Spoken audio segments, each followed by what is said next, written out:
Merci fort. Voilà, sans transition, j'introduis Véronica Noceda. Enfin, j'introduis Véronica Noceda, je ne suis pas certaine là de... Donc, Véronica, qui est membre de l'association parisienne Les Dégommeuses. Les Dégommeuses est une association militante contre les discriminations dans et par le sport. C'est aussi une équipe de football composée de femmes cis, lesbiennes et d'hommes trans. Véronica est par ailleurs la coordinatrice nationale du planning familial. Elle va nous parler aujourd'hui de l'appropriation subjective de l'idée de performance à travers l'activité des dégommeuses. À toi, Véronica. Merci beaucoup. Alors, c'est effectivement la transition un peu particulière parce qu'on va parler de tout autre type de performance, même si effectivement il y a du lien, effectivement, même si c'est moins lié en tout cas à une performance sexuelle. Je vais peut-être le...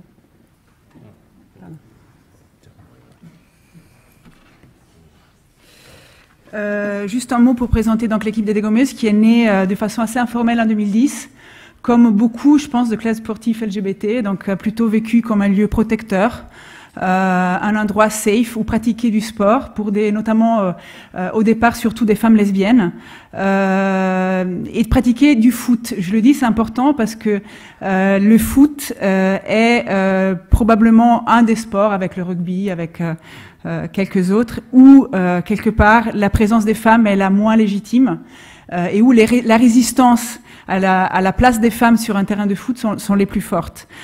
Donc cette équipe est née aussi de la volonté donc de Cécile Chartrain qui est la fondatrice et la coprésidente de ce club, finalement d'assouvir sa passion et de résoudre des frustrations qu'elle avait vécues pendant sa jeunesse, parce qu'on lui avait signifié qu'en tant que femme elle n'avait pas de place sur le terrain de foot, et que d'ailleurs on avait bien fait comprendre aux parents qu'il fallait pas l'accompagner à l'entraînement de foot parce qu'elle deviendrait lesbienne, ce qui n'a pas manqué d'arriver par ailleurs. Donc voilà.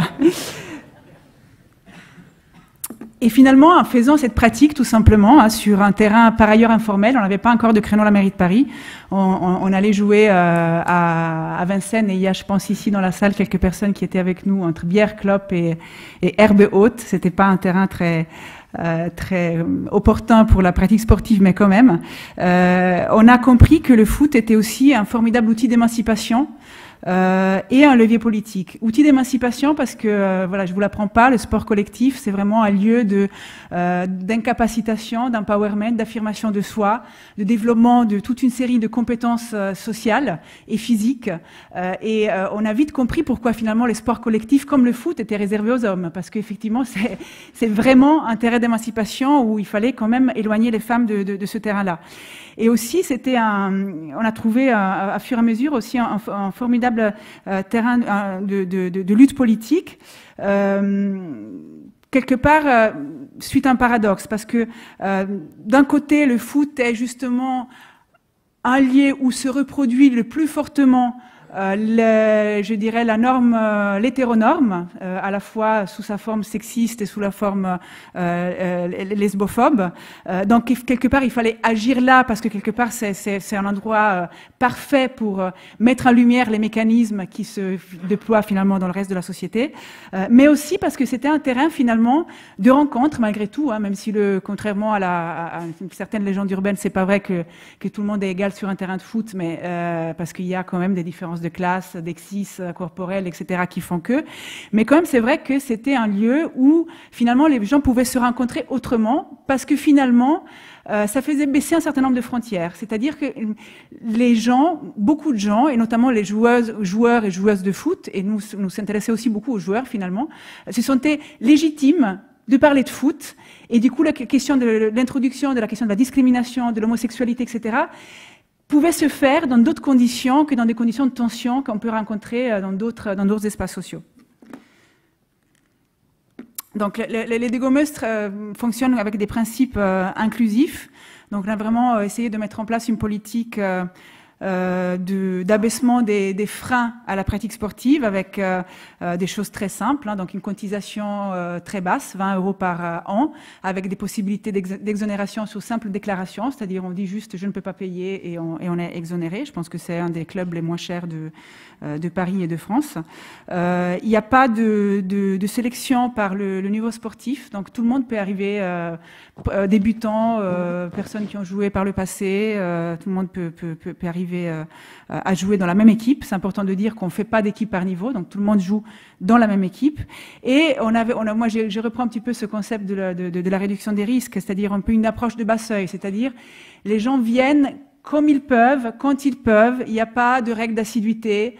On peut s'inscrire en milieu d'année, même si malheureusement, justement, des contraintes, aujourd'hui on a tellement un succès quelque part, donc on a dû malheureusement un peu restreindre cette règle, mais en tout cas c'est vraiment la volonté de faire en sorte que on se sent toujours le bienvenu et la bienvenue quand on arrive sur le terrain des dégommeuses.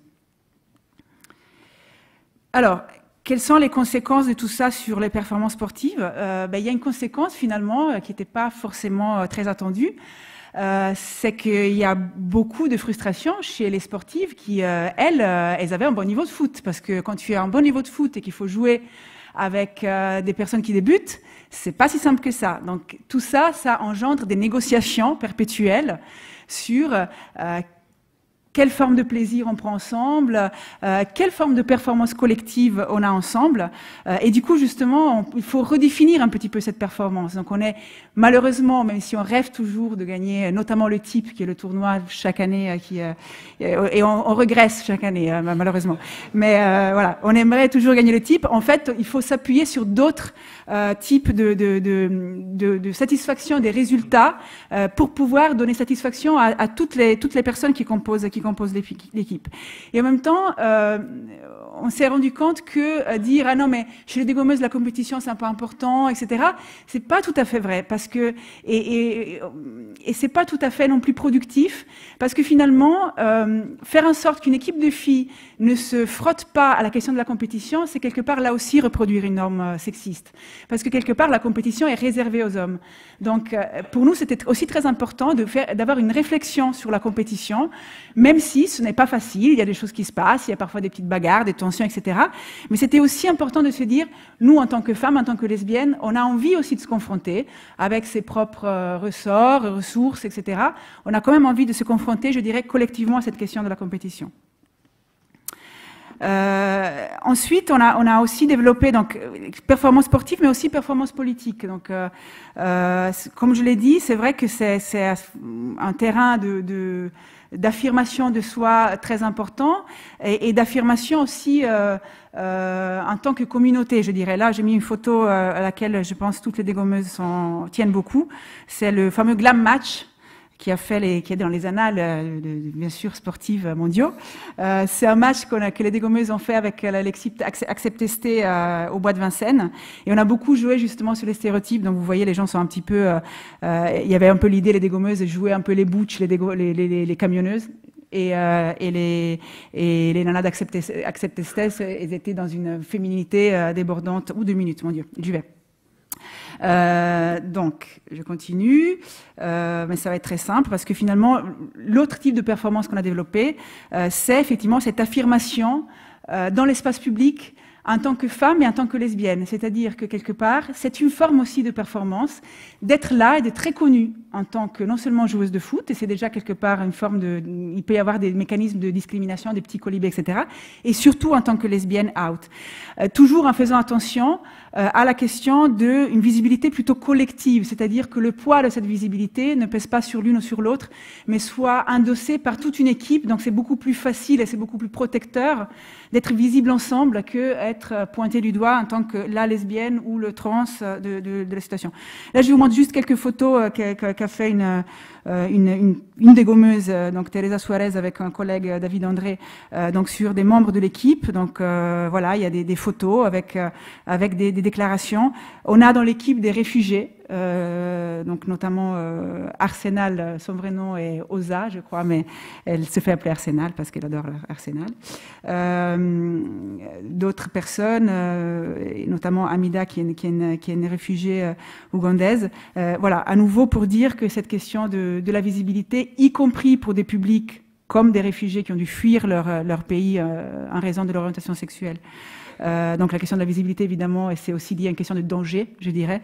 Là, elle est un petit peu réinvestie et vécue autrement.